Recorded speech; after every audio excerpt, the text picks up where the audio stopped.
because I get so immersed in the content.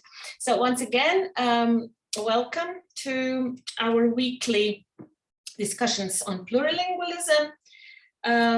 So I mentioned that our guest today is going to speak about learning more languages in a multilingual environment, and that is in Norway. And just some information about him. So he was born in Norway, went to school there, did his master in German and English at the University of Oslo, and then his PhD studies at the University of Kiel in Germany. So I suppose that Sie können auch Deutsch sprechen, nicht wahr? Yeah. So anybody who feels, would like to then later, after his presentation, speak in German, you are kindly invited. So then for another years, he spent at the position of associate professor of German at the Osford University College, teacher training college. He was teaching German as a foreign language at different levels.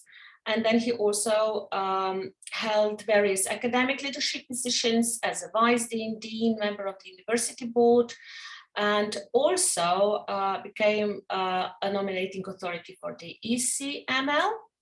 And he's currently the director of the Norwegian National Centre for English and Other Foreign Languages, and also observer at the governing board and a member of or actually president of the ECML board. Am I right?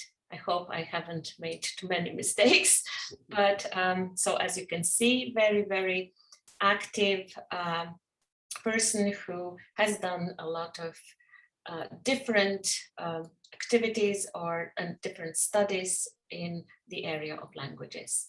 So please, Professor Nybole, the floor is yours, but now the screen is yours. Thank you very much. Einen wunderschönen guten Abend, liebe Kolleginnen und Kollegen. Ich freue mich besonders, dass ich das auch jetzt ein bisschen auf Deutsch sagen darf. Bonsoir à toutes et tous. Je parle aussi un peu français. Si vous voulez poser des questions après, c'est possible. That's maybe my repertoire of languages. I'm very happy to be here tonight, and thank you so much for inviting me. Thank you, Bronca, for initiating this contact. We are working a lot together and exchanging experience between different countries in Europe, I think, is very, very important. I will bring you some examples from Norway, not why I think that we are the best. We have a lot of problems in Norway. I will tell you that.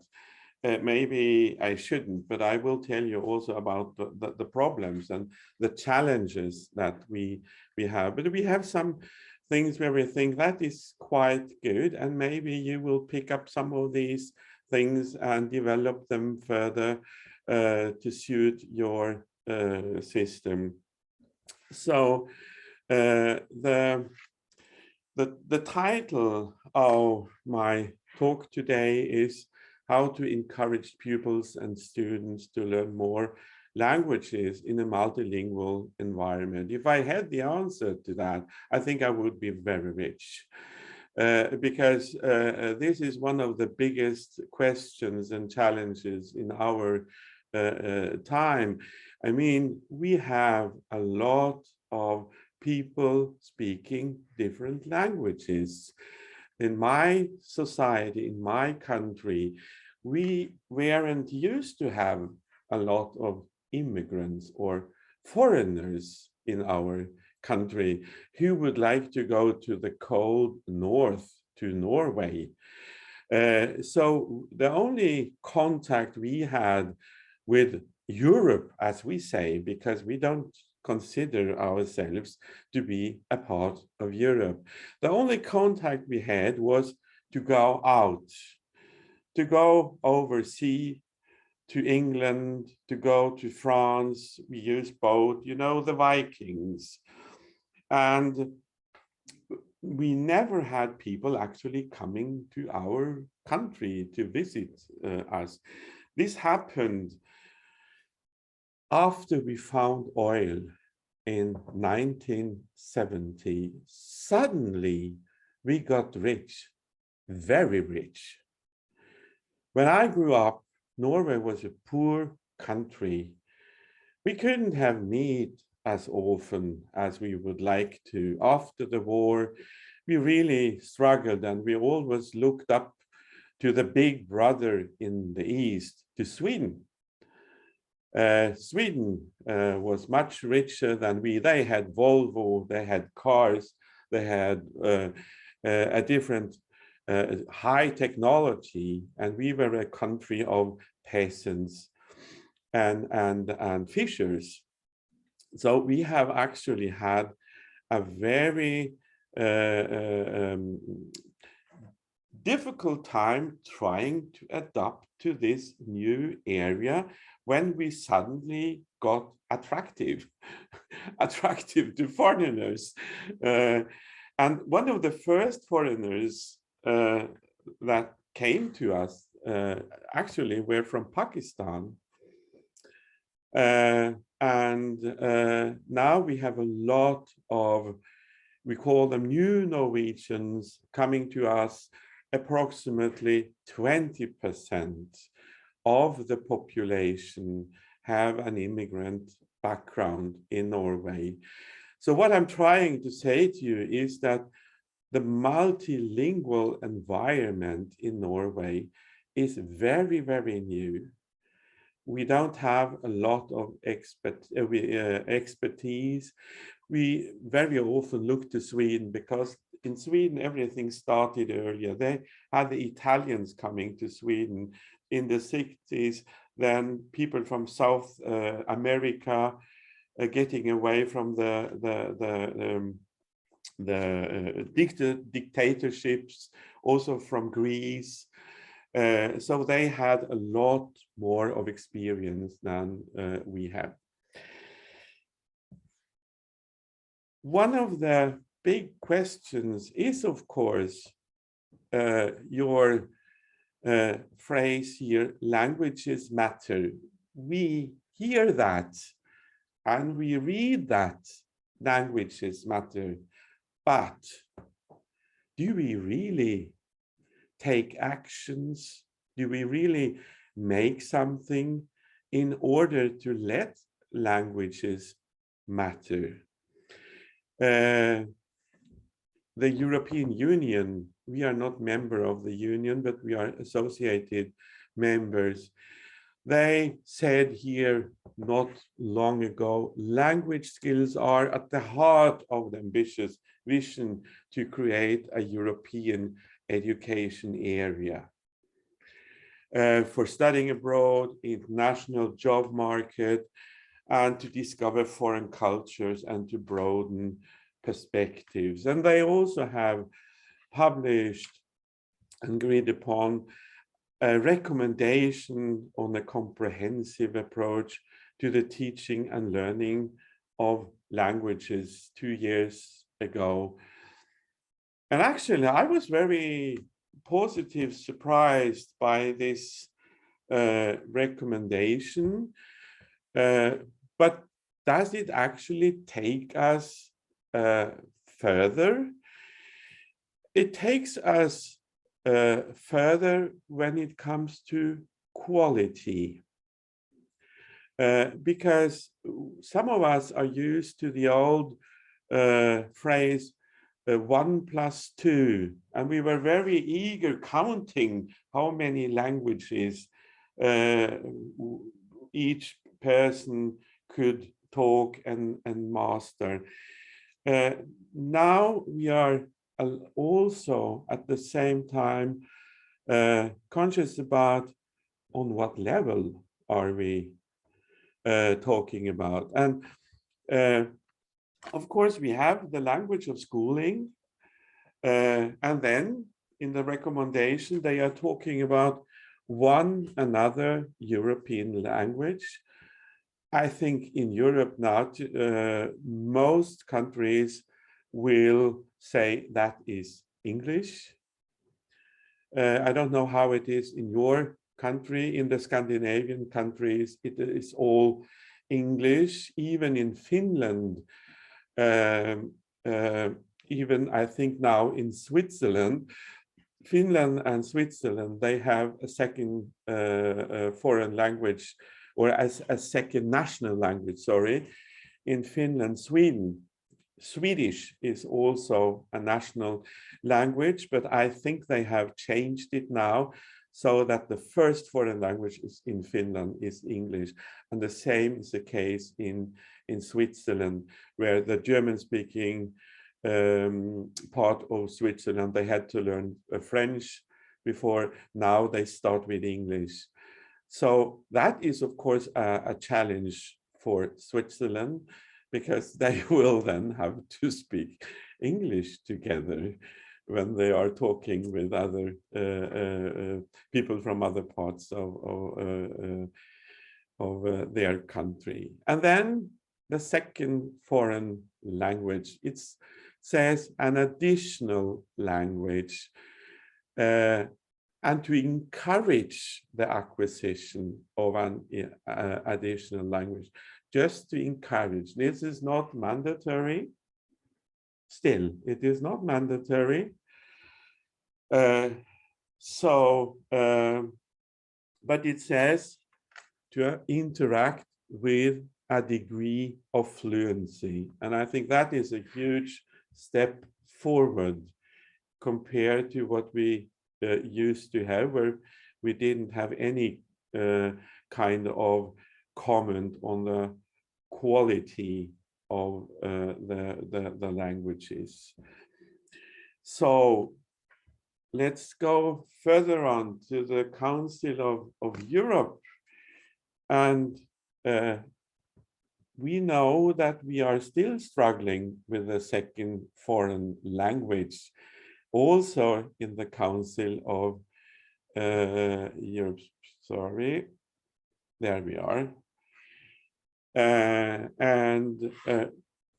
We are working in the European Centre of Modern Languages in Graz.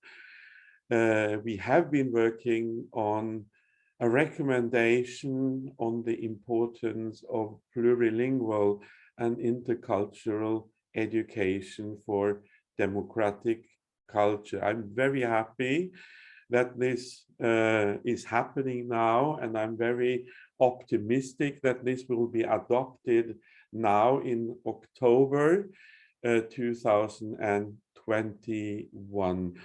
But I can tell you that we were also still in our meetings, we were still discussing the status of the second foreign language. So this is an issue that we have had for at least 20 years, when the year of languages, when we had the year of languages, 2001.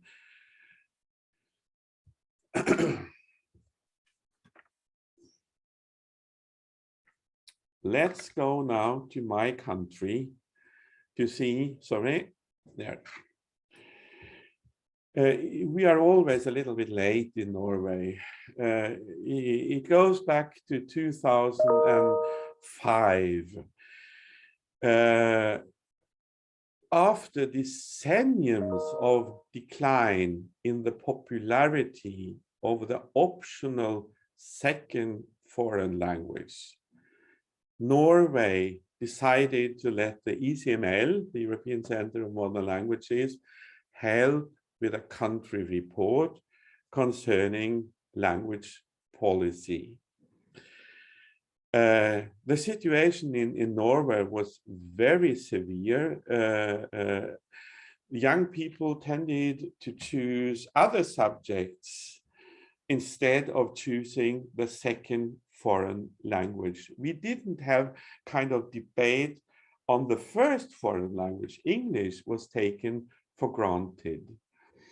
We have in the Scandinavian countries, we hear English every day because we don't have dubbing.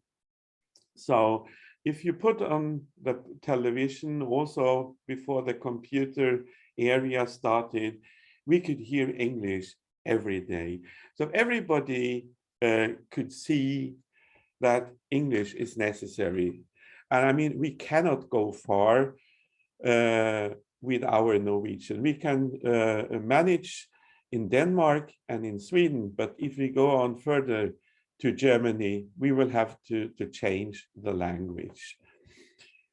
The country report, which was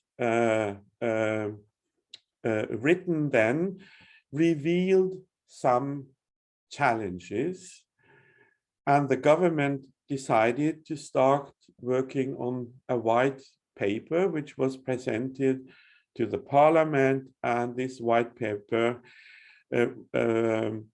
led to a strategy and an action plan, which was called Languages Open Doors, the same title as we know from other Språk åpner dører. And one of the many actions that were described in this plan was to establish a national center for foreign languages and to make the second foreign language mandatory. I had the pleasure of opening and establishing this national center in 2005. It was in June. And then in September, we had parliament election. And the government that we had was didn't get the majority. So we had a change in government, and the new government said, no, the second foreign language should not be mandatory. So we were that close from a mandatory second foreign language, but that's life. Let me tell you a little bit about the center, because we try to make a difference in Norway. We are the only national center for English and other foreign languages, but we have 11 national centers in Norway. And these centers represent different school subjects. For instance, there is a center for mathematics. There is a center for art and culture. There is a center for Neo-Norwegian. And we have a center also, we have centers for school-related issues, like a center for learning environment, and a center for integration, a center for Sami languages. And these centers are hosted by universities. They are not in the Ministry of Education. They are spread all over. This is a kind of policy that we have in Norway. Not everything should be in Oslo. Norway is so big. I will show you a map afterwards. And we also want to use the expertise at the universities for the centers. So that's the reason why I am in the southern part of, there we are. Why I am in the southeast of Norway. Here you can see Norway. We are under the authority of the Ministry of Education. But the ministry has delegated the monitoring of the centers to the host universities. This is always a kind of political issues. We have some political parties, they tend to have a very close contact to the national centers, but the policy was up till now, the last years, let the universities take care of the national centers. So it has been a little bit different from government to government, but we are located at the Østfold University College in Halden, which is at the southeast at the Swedish border.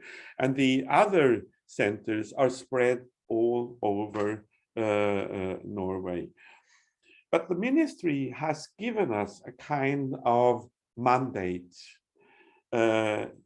things that we really have to bear in mind, to enable all children, young people, and adults to receive equal and adapted education and training of high quality in an inclusive environment. Equal and adapted education, very central, very important in Norway. We have to work to improve the quality of foreign language education and to increase the motivation and interest in foreign languages. And that is because the second foreign language is not mandatory. I will show you, I will come back to that afterwards. But also to continue its work with dissemination of research. It's our duty, so to say, to be a kind of bridge, link between universities and research and the schools, the teachers, the pupils. And this goes both ways. So the people working at my centers, they have one foot in the school, 50% of a position is very often working as a teacher in the school, and the other 50% would be to work here in the center, because we need people who really know what is going on in school. We have now got a list of target groups. We used to have a very big focus on the schools, primary, secondary school. It's quite new to us that we are also to work with teacher training institutions. And I'm very happy that we should work with teacher training institutions because they are going to be teachers. So, and we have a teacher training institution here in the University College in Halden. So some of my staff members, they are teaching in the teacher training education in order to get an impression of what is it to be a teacher trainer, how is it to be a student of foreign language in teacher training education. We have also kindergarten as a target group, and we are not yet there. We know that this could be huge because we would like to start as early as possible. We have kindergartens in Norway where they have special focus on foreign languages. We have kindergarten where they speak only one foreign language. We have a lot of Russian kindergartens in the northern part of Norway. We have Spanish-speaking kindergarten, German-speaking kindergarten, and we have some kindergartens in Norway where they have a special focus on English. And what we see is that, of course, the kids, they love to learn languages. They find it so funny, and it's not embarrassing at all. It's just funny, and they like to learn something. So this is something that we actually would like to do much more.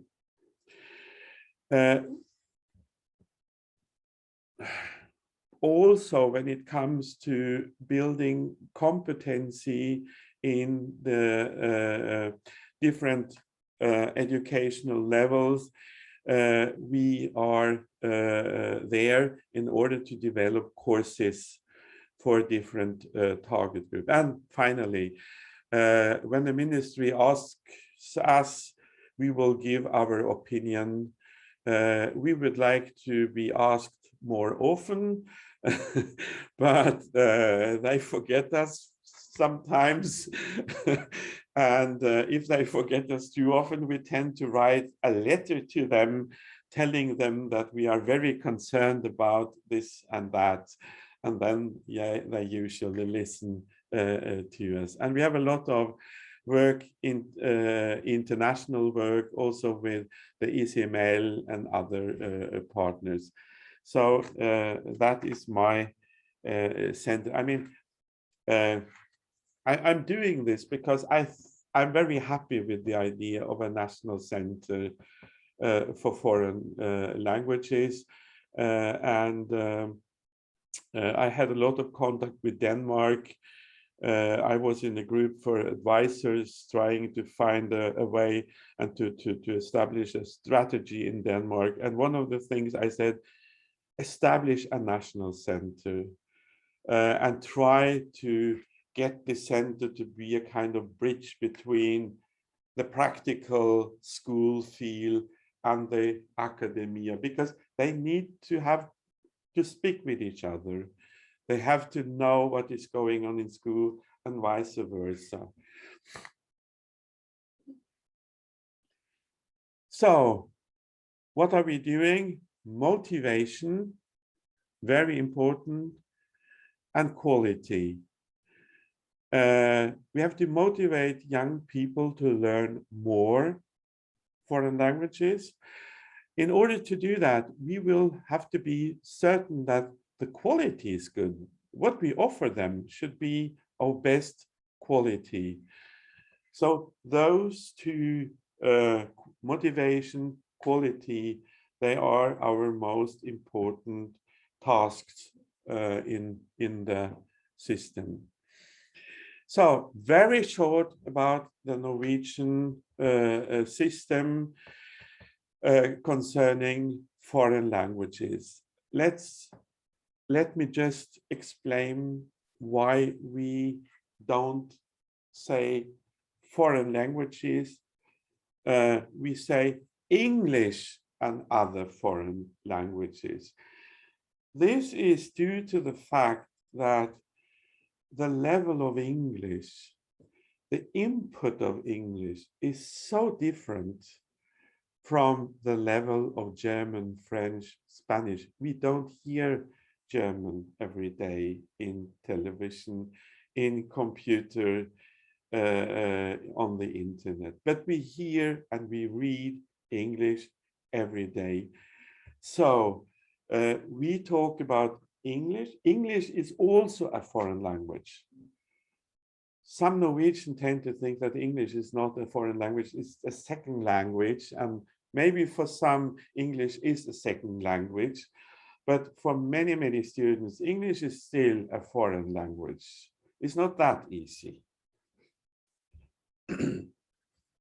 English is taught from grade 1 and during the whole school, primary and secondary school, but it is mandatory including grade 11. So we start with English at the age of 6. There is no need to motivate young people to learn English. They understand that this is actually something that we really have to do. But we have noticed that, as you can see, English is optional in grade 11 and 13, the two last. We have noticed that as the level of English is quite high, they tend to come to a kind of level where there is no way further. And this is happening then approximately grade 11. And a lot of youngsters, they think, oh, my English is good enough. I don't have to go on further to learn a little bit about Shakespeare, and because that is what's coming then. The last two grades, literature, So we see quite a lot of young people not choosing English at grade 12 and 13, and that is very negative, I think. When it comes to what we say, other foreign languages than English, we have to offer other foreign languages in lower secondary school, grade 8 to 10. If you ask me, this is too late. I have tried to speak to all the different government ministers that we have had, and yes, some of them said, yes, we will change that, and then the government was changed, and yes, so it's way too late, and it is also optional. And that is one of the challenges that we have in our center. We have to motivate the young people to choose a foreign language. Of course, we know that motivated people, they learn better than not motivated people. So in a way, it is positive. But in another way, we know that, okay, mathematics, you have to learn. You are not asked if you like it or not. Why do we have to have this optional when it comes to foreign languages? In upper secondary school, that's grade 11 until 13, when it comes to the programs for general studies, the second foreign language is mandatory. And they have to do level 1 and 2. This is mandatory. If they did level 1 in lower secondary school, they just have to do level 2 in upper secondary school. And then they can take optional level 3. Vocational programs, they don't offer foreign languages at all. So that is something where I would say I'm not proud of that. I'm not proud of that we start so late. I'm not proud of that we have this optional system and that there is no foreign languages within the vocational programs. For instance, people going to work with tourists in restaurants, hotels, they just learn English.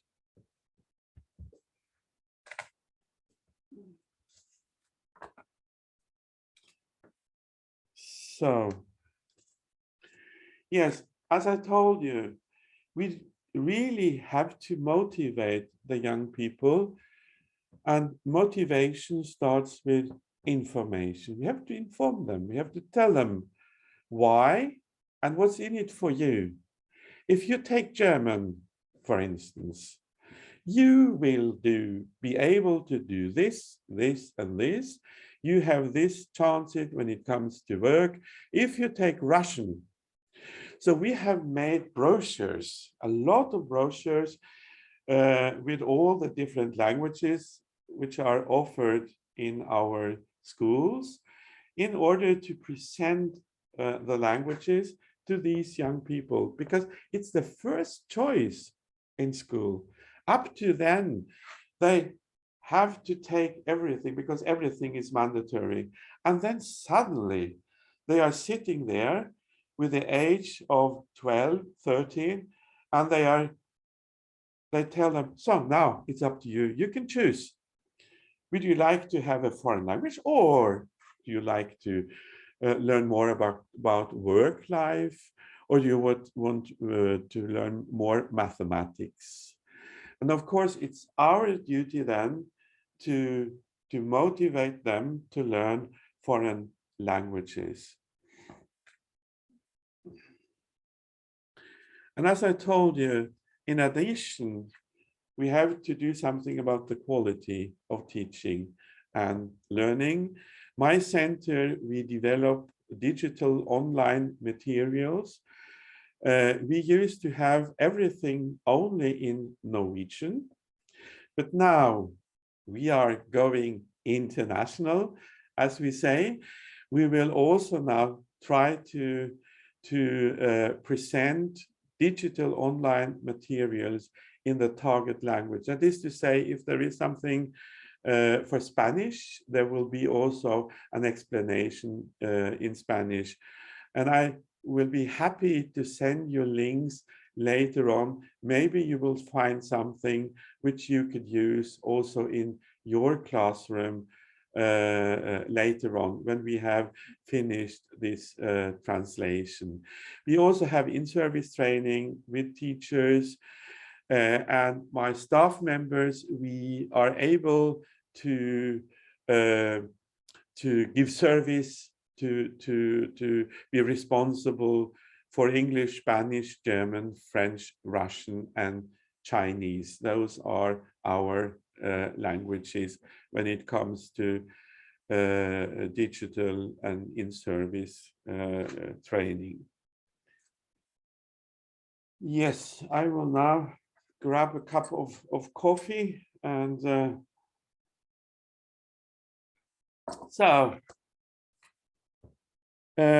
let's go back once more, back to the year 2005 in Norway.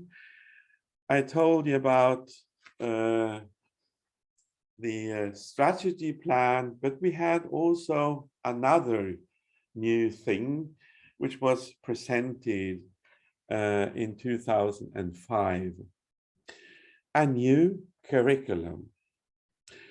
This new curriculum was a revolution for us because it was competence-based.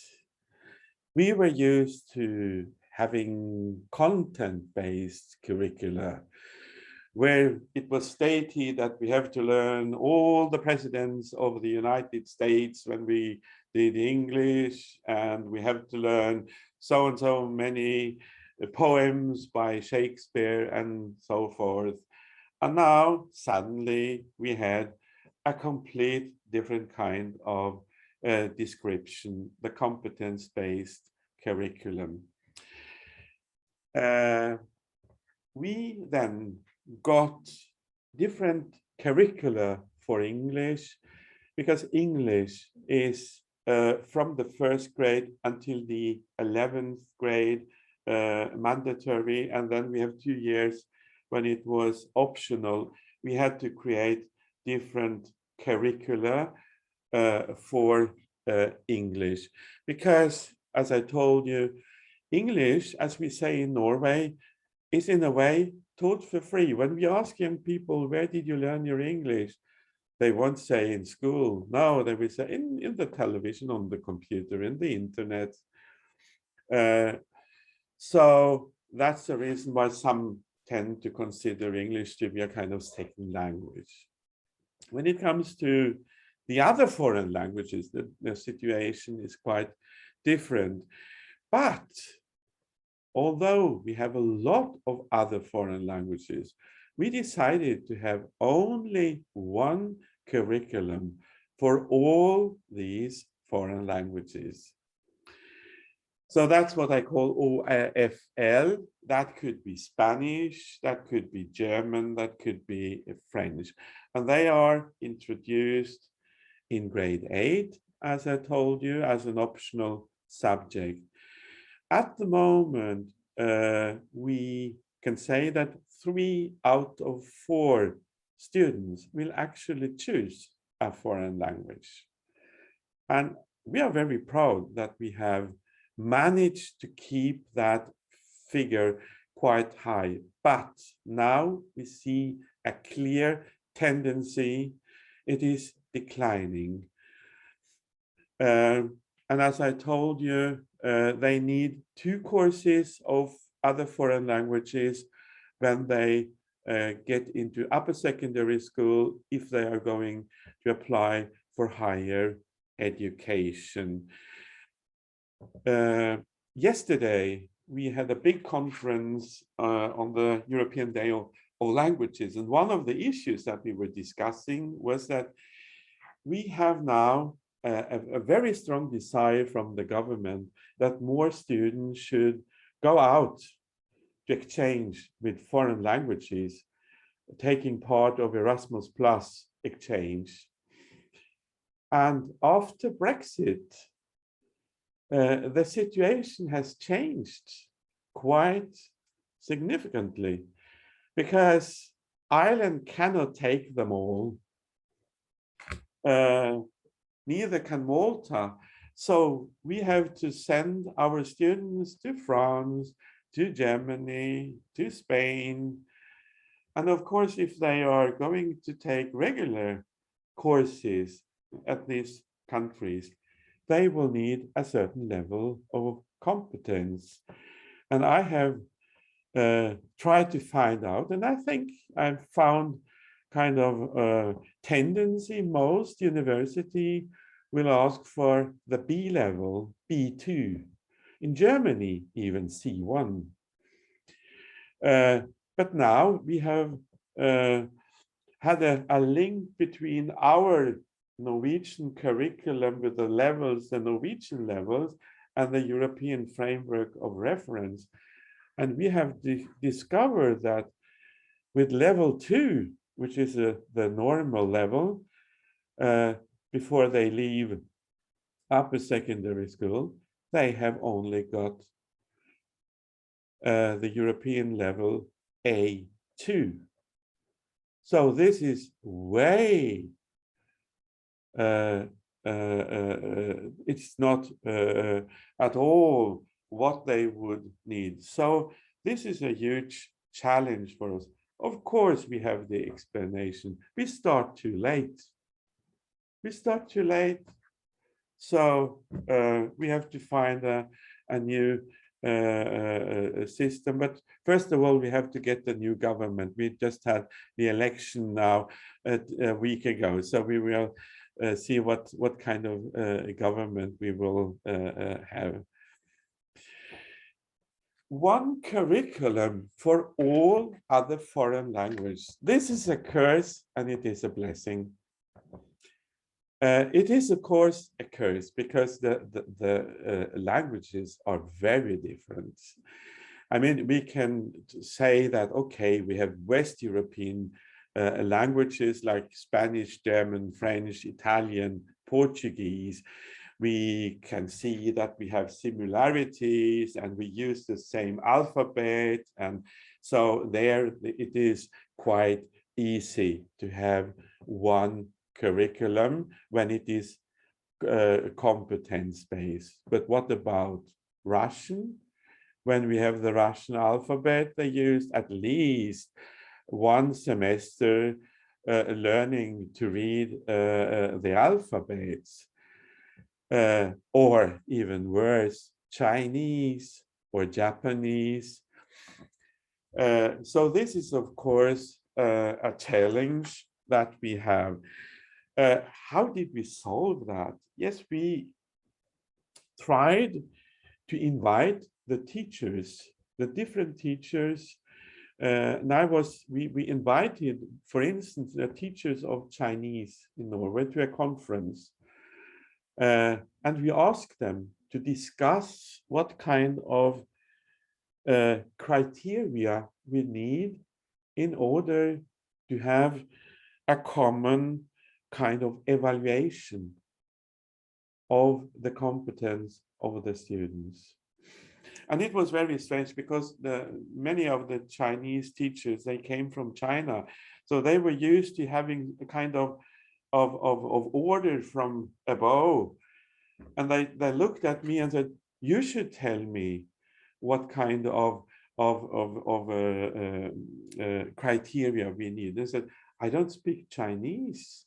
You should tell me. And when they suddenly understood that they had the chance to influence something, they were so happy and very eager And this was actually a fantastic work, because we managed to agree on a kind of common criteria for evaluation, what is needed to have the level 1, what is needed to have level 2, and so forth. And this happened also with the other languages. So actually, we have 44 different languages in Norway. I will tell you more about that afterwards. So I see that my time is getting out. Is it okay to continue a little bit more, or? Yeah, yes, absolutely, it is. Yes, Yeah. absolutely. Let me come to the blessing at this. What is the blessing? Of course, we can introduce any foreign language we like to, without having to wait to get a kind of curriculum from the ministry. So it gives us a lot of flexibility, and it gives us a kind of support for plurilingualism.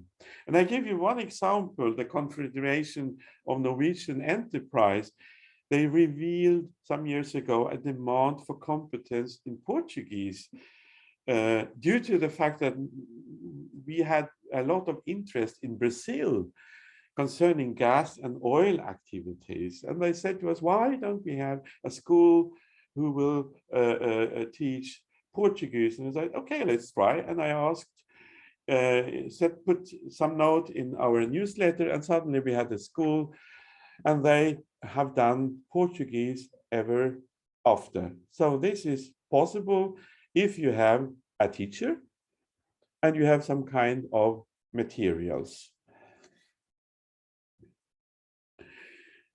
Let's go back to the 44 languages. We have, of course, English as mandatory, but we also have 44 other foreign languages which can be taught in Norwegian school. We have a list. This is a list from the ministry. Why do we have to make a list? Because we cannot make an exam in every language. We don't have the competence. So we just have to be certain we have people, we have the competence to produce exams in these languages. And the red one you see here, those are languages which have been taught or are still taught in Norwegian school. We are only 5.5 million people. Don't forget that. And we have a lot of different languages. We also have Latin and ancient Greek, but I can tell you ancient Greek hasn't been taught for a lot of years, and I think only some schools they will offer Latin. So actually we have English and all these 44 languages. For my center, think back, we are supposed to motivate to learn all these languages, and we have to be help the quality of the teaching and learning. So this is a huge challenge concerning competence. And I don't know if you know the Viking cartoon Hagar. He used to go and have battles in Europe, and he comes back here and his wife tells him, I told you to try diplomacy first. We have a lot of cooperation partners, of course, because they love to cooperate with us. Institut Français, the Goethe Institute, the Fulbright Foundation, the Spanish government, Camões Institute, Confucius Institute, Istituto Italiano di Cultura, the Japanese embassy, and so forth. So we try to let them help us in order to be as competent as possible in as many languages as possible. But we cannot be competent in every language. Yes, I told you that our situation in Norway is quite new. The fact that we have a lot of immigrants, new Norwegian, is quite new to us.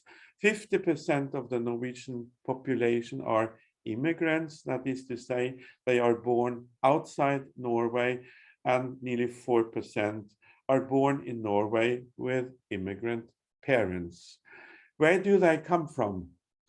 The biggest country is Poland, then Lithuania, Sweden, Syria, Somalia, Germany, Eritrea, Iraq, the Philippines, Thailand, Pakistan, Denmark, Iran, Russia, Afghanistan, Romania, and so forth. We have classes with a lot of immigrants, maybe classes with majority of immigrant children. So we really have got a multilingual society, first of all, in the bigger cities.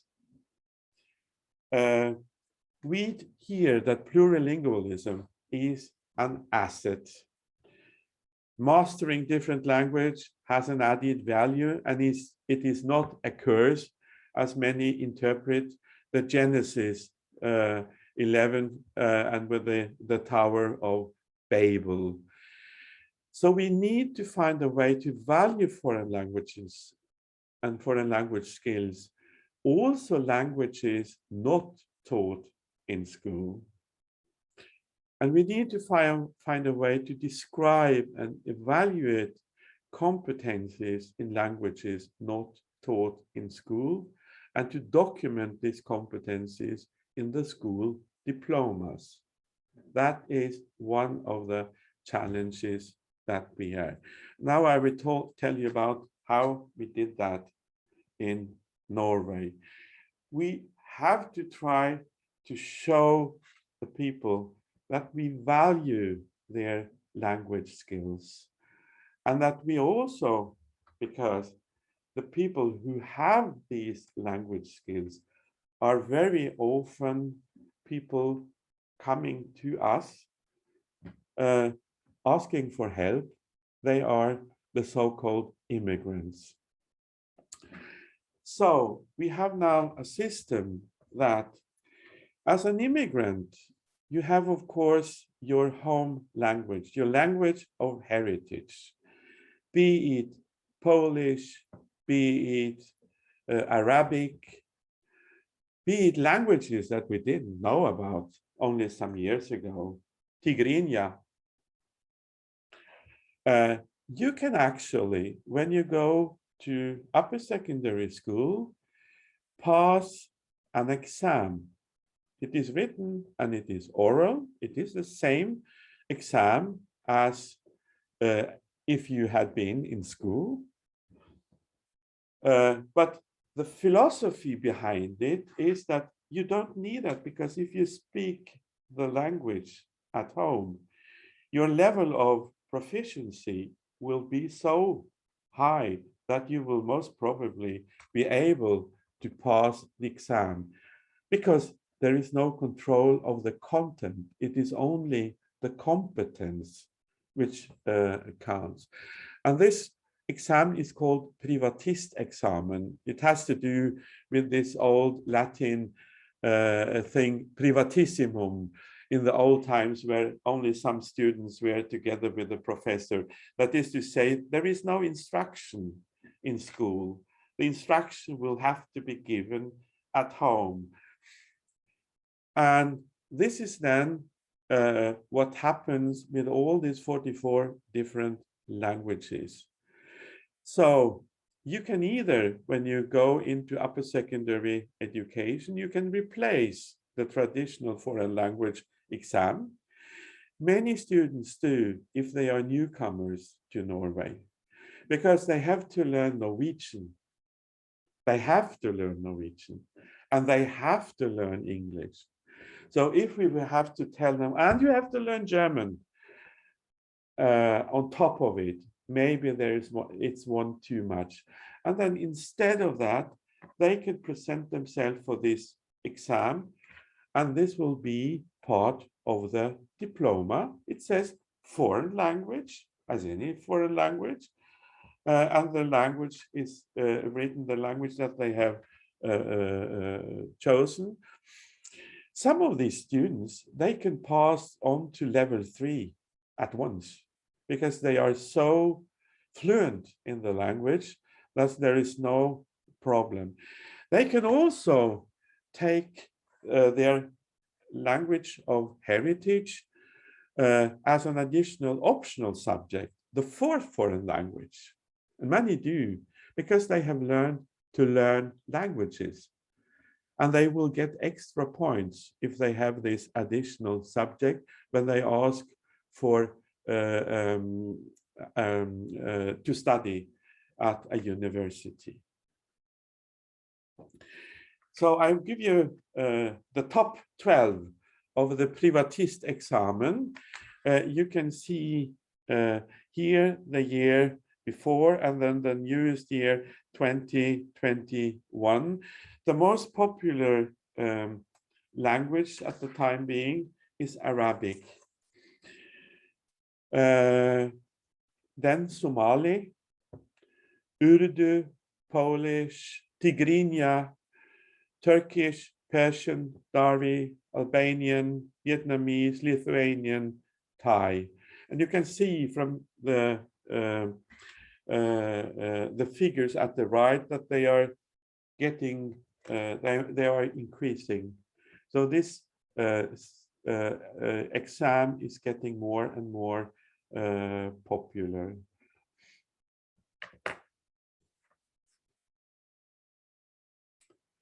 So I'm now trying to sum it up. This was, let me say, an offer for people with immigrant background. But we have a lot of other people in Norway who don't have this immigrant background. What do we do about promoting more languages? It's not the ministry that tells us which languages we should offer in our school. It is up to the school owner, the manager, the headmaster of the school to decide what kind of language or which language he or she would like to offer. It has to be at least one of the following: French, German, Russian, or Spanish. And then if the school is a big school, you can offer 5, 6, 7 additional languages. Maybe Chinese, maybe Italian, maybe Portuguese. It has to be one of the languages from the 44 language list from the ministry. The school owner, as we call them here in Norway, it is the municipality when it comes to primary and lower secondary education. And it is the counties, the regions, when it comes to upper secondary school. So my center, we try to talk to the school owners and we tell them, oh, you should really get a new kind of profile here. Why don't you go for Japanese in order to really be something special in your region? And actually, this is working from time to time, not always, but this is something that we do. And let me then show you the last figures and the languages taught in Norwegian schools. Arabic, this is a special case because Arabic is taught in Stavanger. Stavanger is the city of oil in Norway. The Arabic is taught, but they will present themselves with a privatist examen. Otherwise, we have Finnish, only 4 in the northern part. French is the 3rd most popular language. Japanese in Oslo, 110 students. Chinese, 786. Italian, 477. The Sami languages is a very special case. We have North Sami, South Sami, and Lulu Sami. It is a minority language equal to Norwegian. It is also a regional administrative language. Portuguese, Russian in Oslo, the border region to Russia. Spanish is the most popular foreign language. Sign language is quite big, and then German, the second most language. As I told you, the interest or the motivation, grade 8, is that there's less interest for other foreign languages. It had its top 2014-15. We were given money from the ministry in order to motivate more young people in 2010, and then it started to go up, and then the money was used 2015, and after that it's going down. So this is, so to say, a proof that money can help.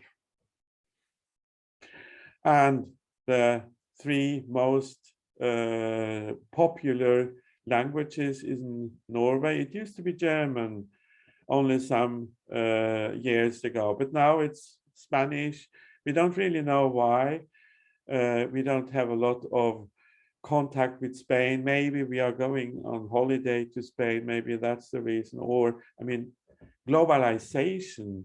Spanish is one of the biggest languages in the world. So maybe that is the explanation. And the interest for Spanish is increasing. German is going back, and French is steady, quite low.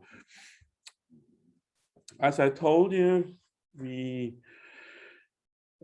work with a budget of 0.8 million euro.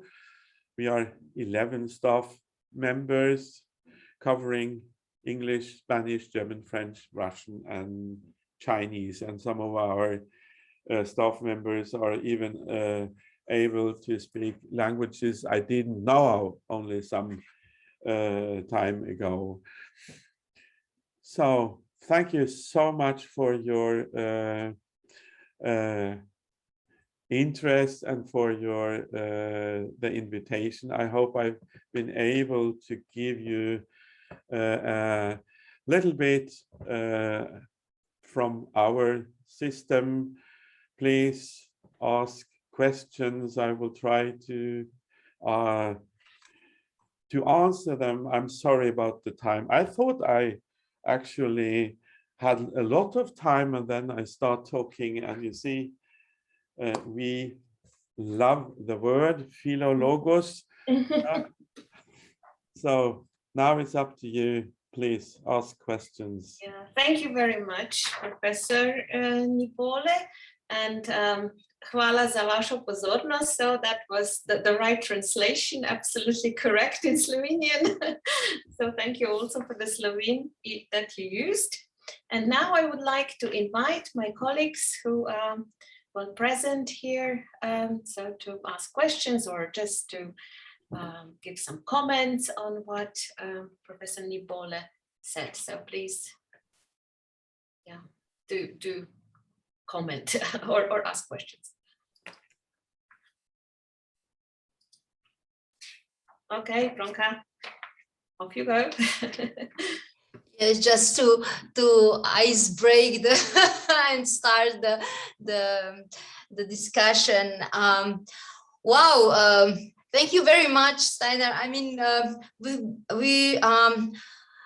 we've talked to each other for so many years, but I have now really a very nice and complete situation of the teaching of languages in Norway. So I really thank you for this. And of course, it's so nice to being able to compare a bit to see where it's similar, because there are similarities. For example, the second foreign language is not compulsory in our primary basic education, as it is not in your country, and then in the second, in the upper secondary, it is for the general programs.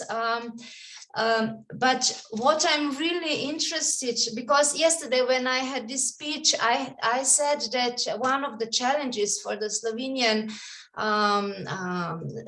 system is also how to value first languages of immigrants within our system.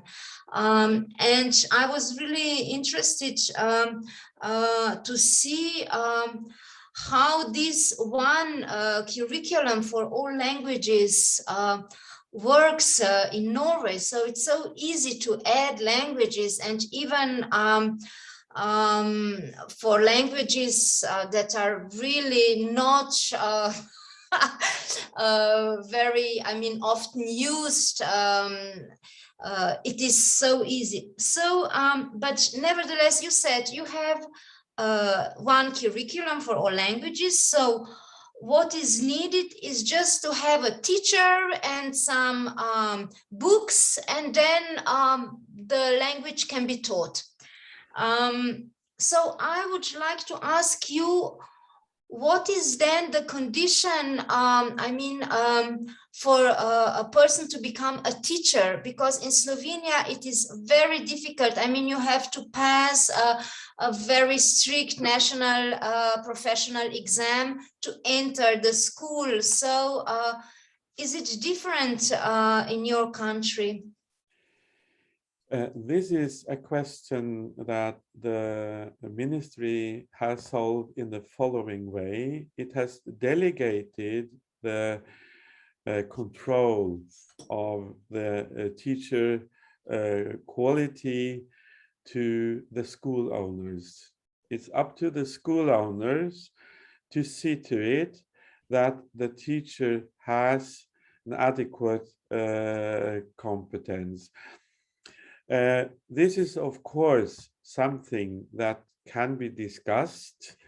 I think that this was, the only way of solving this problem, because we know that we have a lot of immigrants in Norway. They have a fantastic education from their home countries, but this is not recognized in the Norwegian systems. There were a lot of Russian people, they immigrated to Norway after the wall fell, but they don't have the teacher training education as we have it. And then it's up then to the headmaster, the pedagogical boss in every school, to look at the qualification of these persons. Yeah. Okay, thank you. Thank you. Thank you very much. Anybody else? Please just start speaking or raise your hand. Okay, then I should be maybe the second icebreaker. I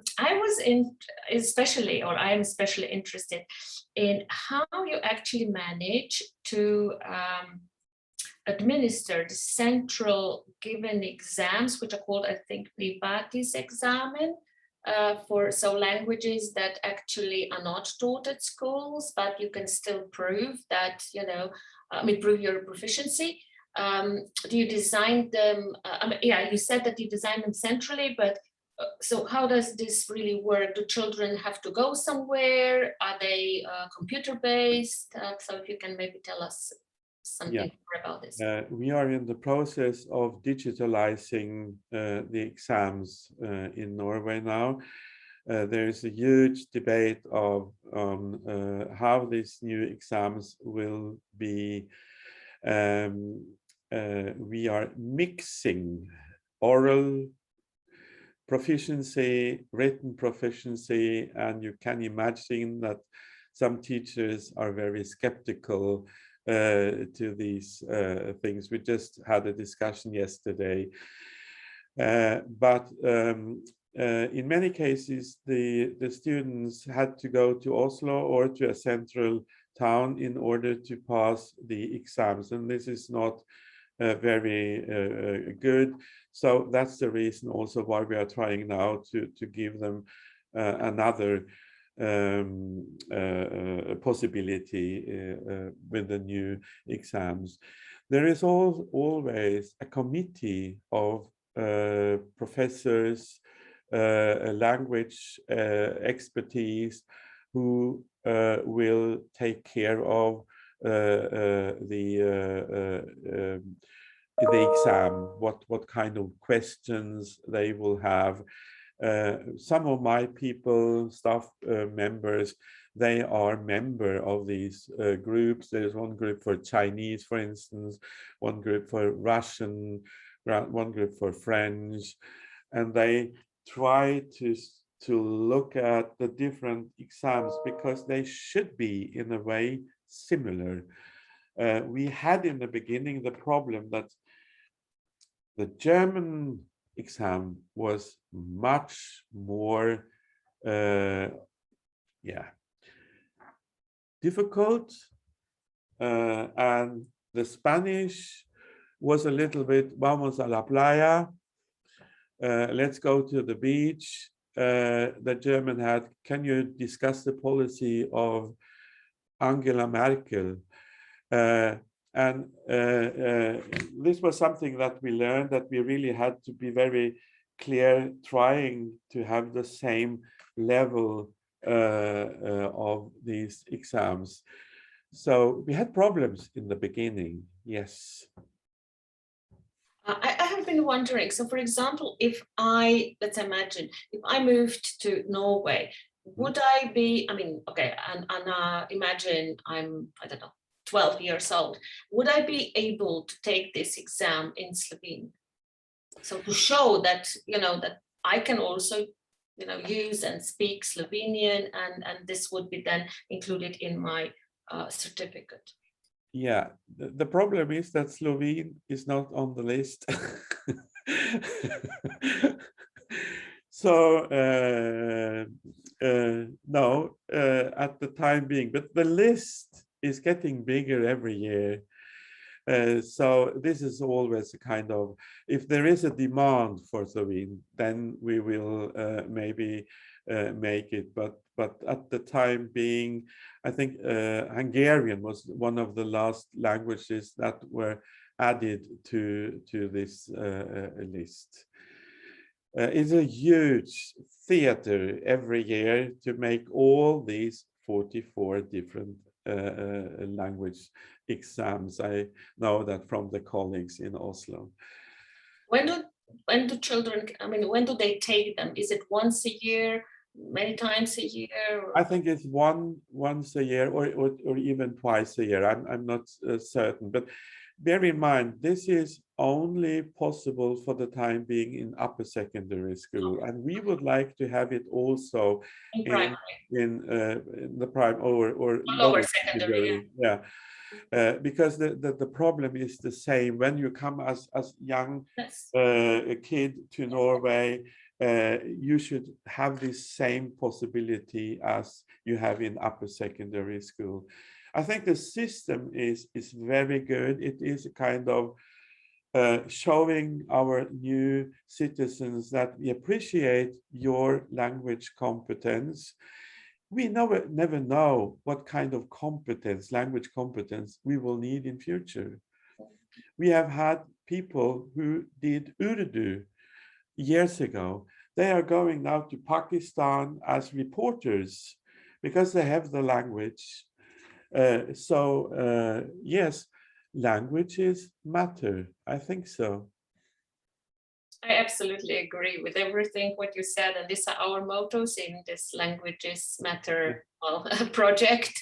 Yeah, but now I would like to invite some of my colleagues who can speak German fluently, so that would make Professor Nybole speak up. So maybe may I invite Stanka, one of our best or most active teachers in the one of them, in the project.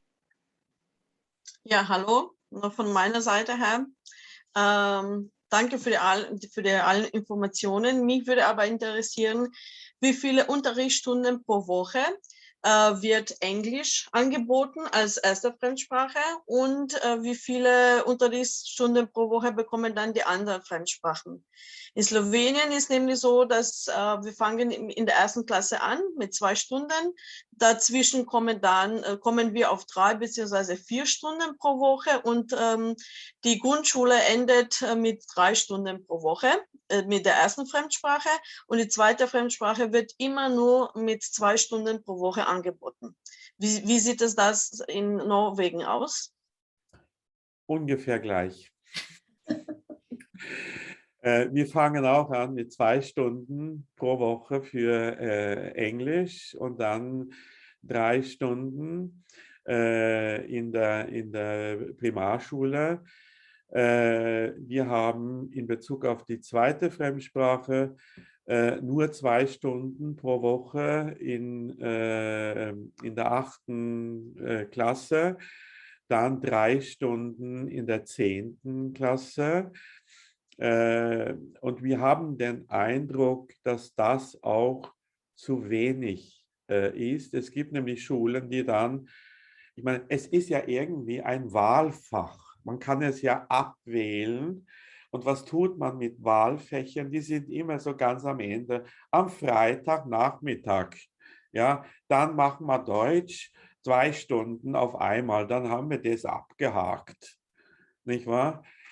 Und das ist also ein ganz großes Problem, dass es irgendwie den Status als Wahlfach bekommen hat, die zweite Fremdsprache.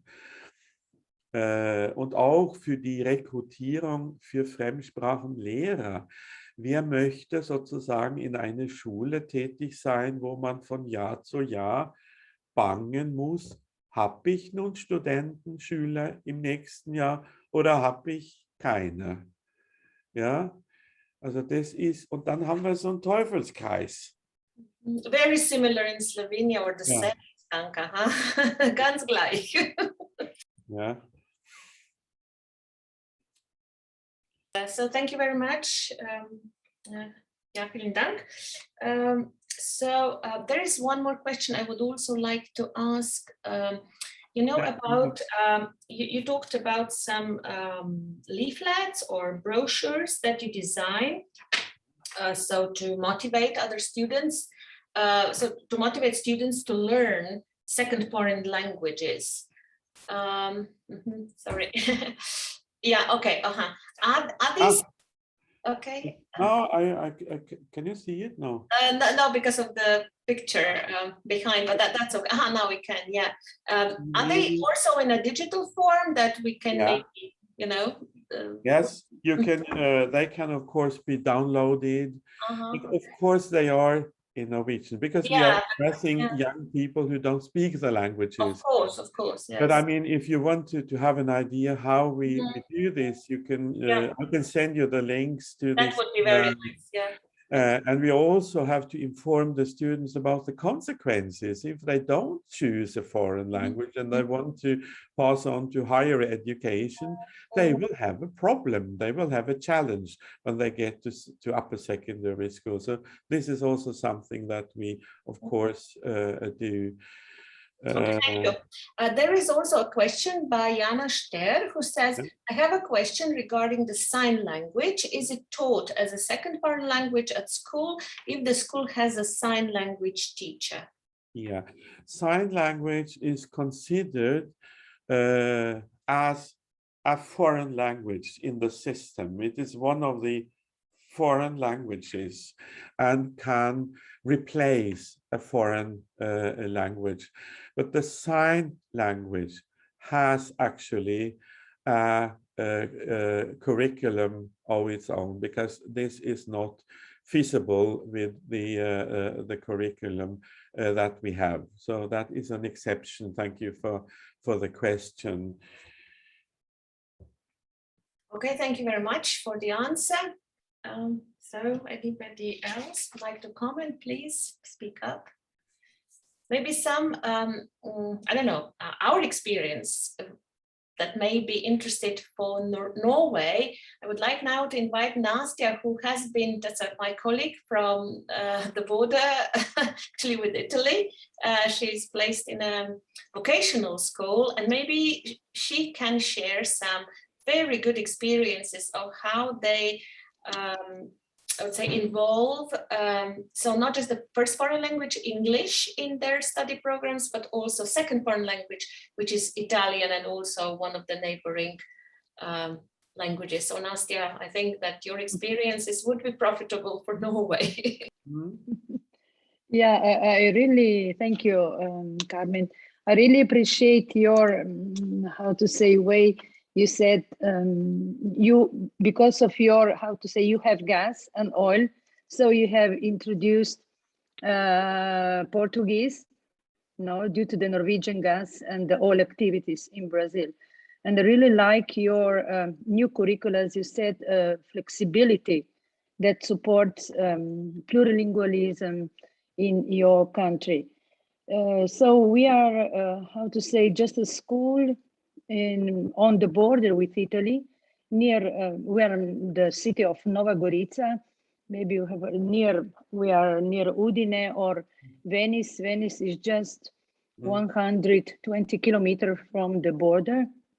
And because of the, how to say, border, and we are economic school, also we have in vocational school introduced as a second foreign language Italian. But we are teaching in team teaching. So the teacher of foreign language and the teacher of content language prepared lessons. We have built many materials now for this, for the, how to say, for the education of shop assistant and administrative officers.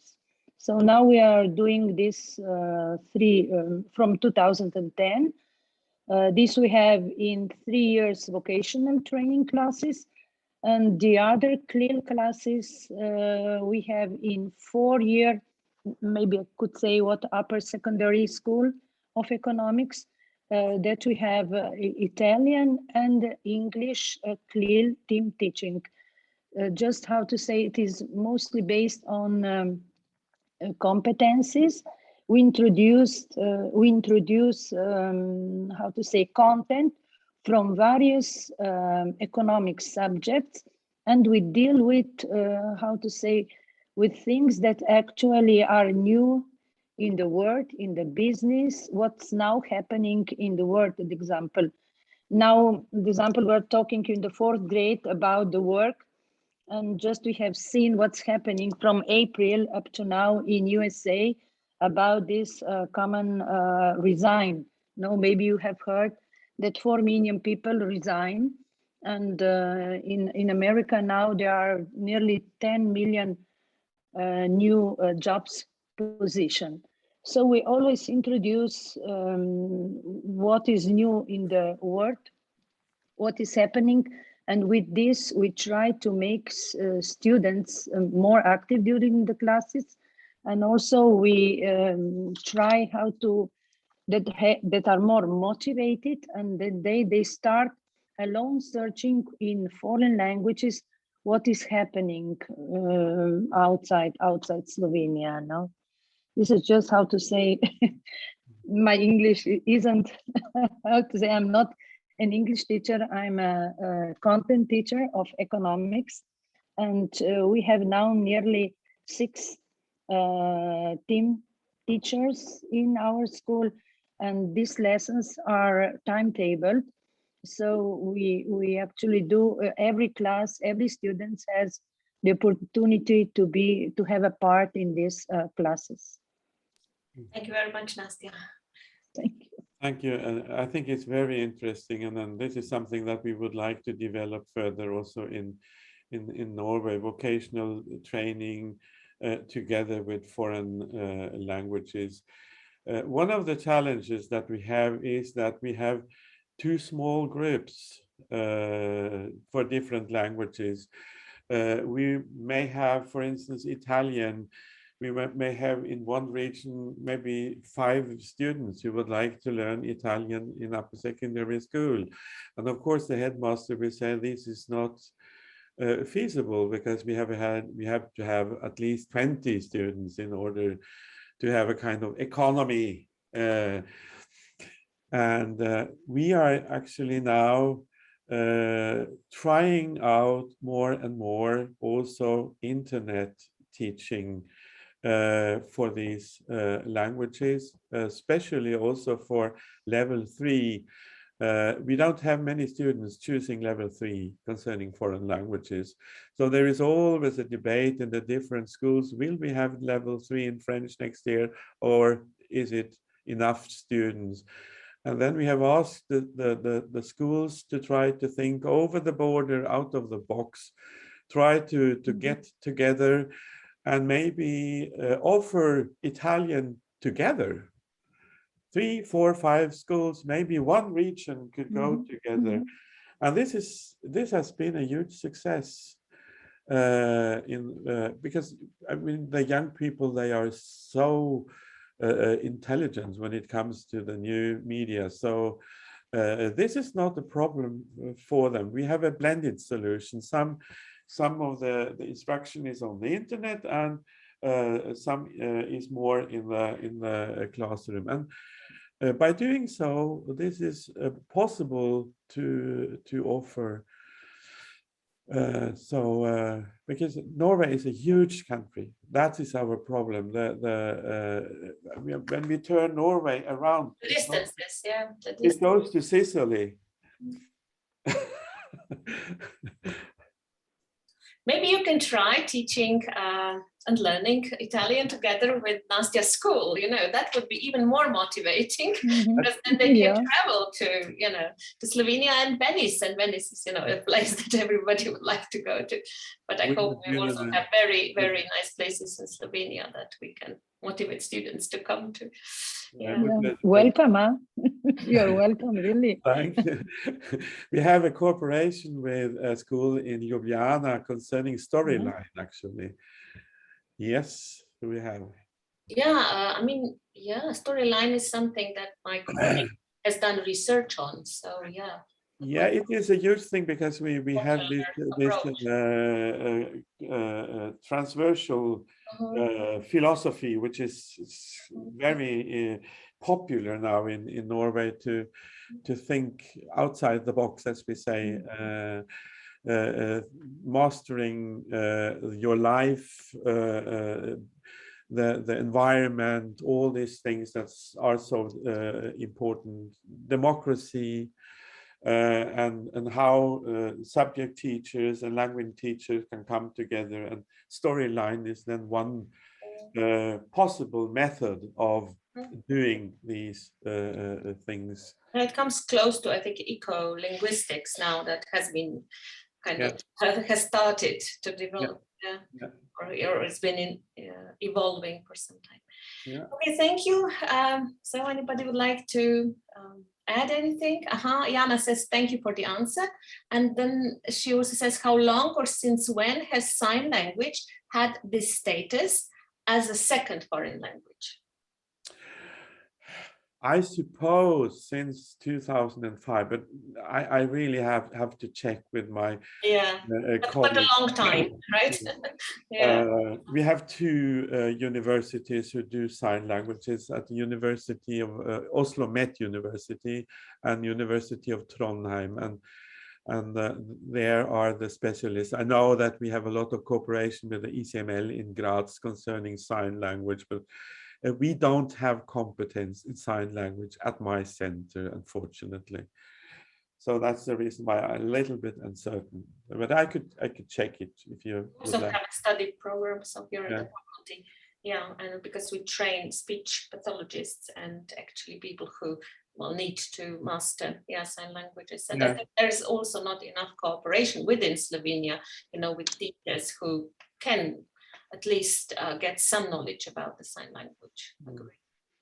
Well, I think the time is really 7:30, and I would like to thank you once again for a very informative talk, for lots of information that you have been able to share with us, and we would be really interested in your brochures and booklets, because this is something we need to do.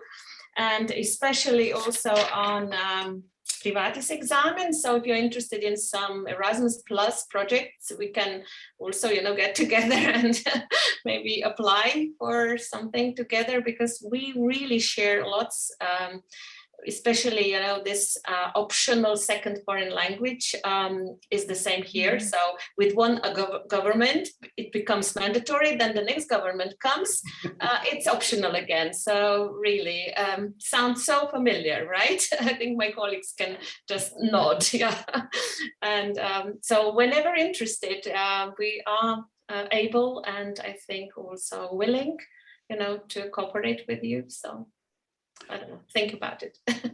Thank you so much, and I will send you the presentation. I made some small changes today, so I will send you the newest version, and also the links to the brochures. And I mean, we can stay in contact. I could also have a Zoom meeting with you, Carmen, and show you all the things on our internet web page, so that you can give that to your group. So of course, I'm very happy to be part of this. Thank you so much, and I would be very happy if you can establish a national center for foreign languages, Bronca. Isn't that isn't that a good idea? Yeah, very good idea. Very good idea, yeah. Because we are kind of scattered, and it's not really a good thing, yeah. And thank you, Bronca. She will, I think, function as our liaison person also in the future. I hope so. Of course. Really, yeah, very supportive of, nevertheless, working for the Ministry of Education. And I'm, saying this nevertheless, but she is our, very, a kind of support and a kind of bridge, what you mentioned, a bridge between the, decision makers and us, yeah. Yeah. Thanks again, and really a very relaxing evening to all people, who care about languages, and languages matter. They are an added value, and they are absolutely not something of a burden. And try to, disseminate this idea. And thanks again, Professor Nybole, and very nice day to Norway. Thank you. Thank you. Bye-bye. Bye-bye. Thank Bye-bye. you. Bye. Bye. Inako, Dio. Vielen Dank.